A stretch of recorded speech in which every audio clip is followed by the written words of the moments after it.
Chers compatriotes, bonjour, bonsoir.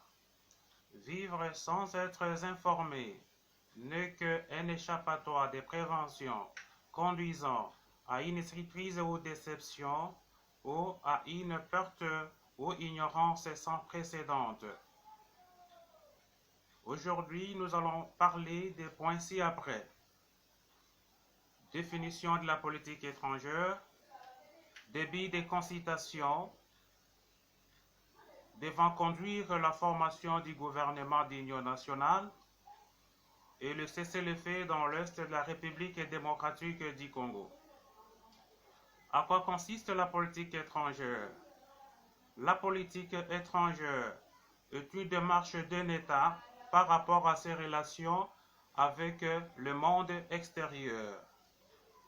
Et cette démarche comprend un ensemble de lignes maîtresses qui orientent les actions d'un État auprès des autres États membres des Nations Unies. Dans mon imaginaire, je peux épingler quelques éléments constitutifs d'une meilleure politique étrangère, à savoir combat contre les acteurs étatiques et non étatiques. Deuxième élément, la recherche de l'intérêt général. L'intérêt général est une réalité non saisissable qui va de génération en génération et qui se manifeste dans plusieurs domaines de la vie nationale. Par exemple, l'enseignement et l'éducation, l'agriculture, pêche et élevage, et j'en passe. Deuxième élément, briser l'empire du silence international et du silence d'impunité. La situation que traversent nos compatriotes dans l'est de la République démocratique du Congo mérite cela sur la scène internationale.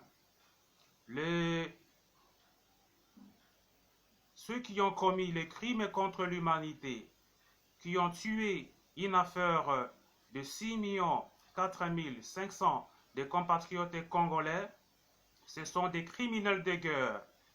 Ils doivent nécessairement répondre de leurs actes de crimes contre l'humanité. La CPI, qui est la Cour pénale internationale, doit se saisir de ces dossiers.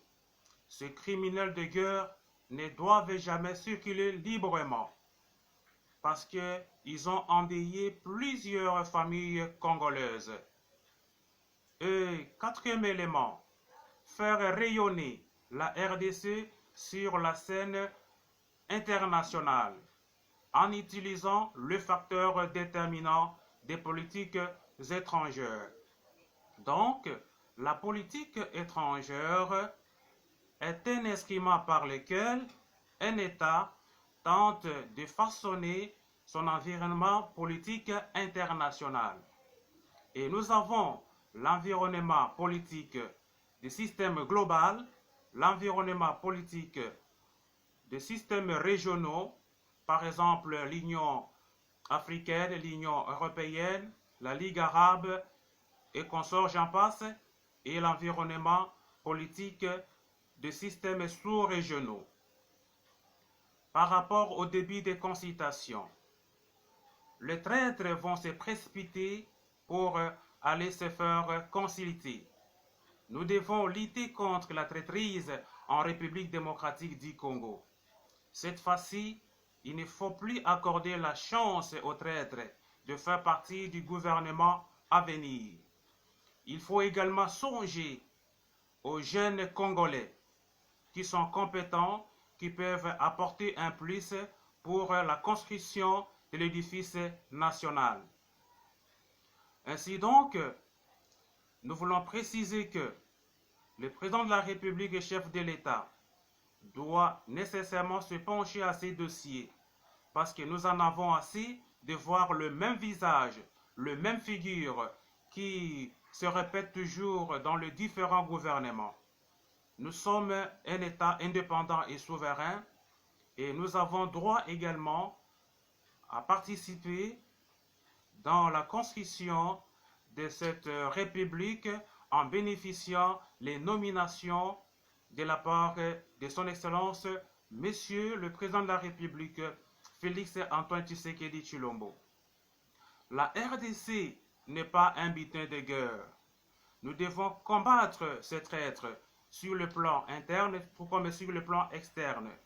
Nous devons organiser la tempête du désert contre ces traîtres parce que nous en avons assez. Ces gens que la RDC a tout donné, ils assument des fonctions dans notre État, mais on ne peut pas comprendre comment est-ce qu'ils continuent toujours à trahir la RDC. Donc nous sommes tellement en colère contre ces gens et nous voulons voir que ces gens un jour doivent répondre de leurs actes. Je pense que pour le cessez-le-feu, nos forces armées de la République démocratique du Congo doivent être vigilantes. Nous connaissons bien les modes opératoires de l'ennemi. Il profite de ce cessez-le-feu pour progresser. Nous devons lui barrer la route. Trop, c'est trop.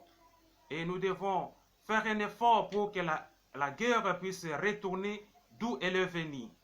La RDC est un État très puissant parce que nous possédons des matières stratégiques, rien ne nous manque. Il suffit seulement que nous puissions organiser le facteur déterminant des politiques étrangères pour faire rayonner notre État sur la scène internationale. Je pense que nous nous verrons très prochainement. Au revoir.